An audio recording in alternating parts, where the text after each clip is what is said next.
बाबा साहब ने एक पुस्तक लिखी, बुद्ध एंड हिज धम्मा।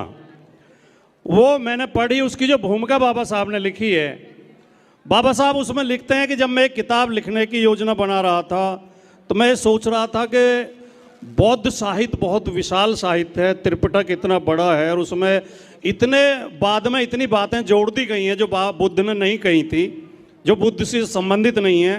तो उसमें बहुत सारे छेपक भी आ गए हैं। तो इनमें से बुद्ध की कही हुई बातों को छांटना और केवल उन्हें सम्मिलित करना ये मेरे लिए बड़ी चुनौती थी।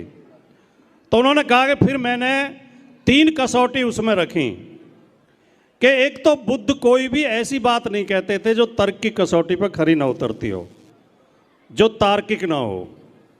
दूसरे, बुद्ध का पूरा विश्वास मानव सेवा में था। वो कोई भी ऐसी बात नहीं कह सकते थे जो मानव उपयोगी न हो, मानव कल्याण जिसमें निहित न हो।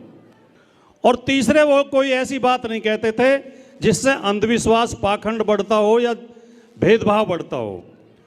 तो बाबा साहब ने लिखा है कि मैंने इन 3 कसौटियों को ही रखा और मैंने उन बातों को छोड़ दिया जो इन कसौटियों पर खरी नहीं उतरती थी।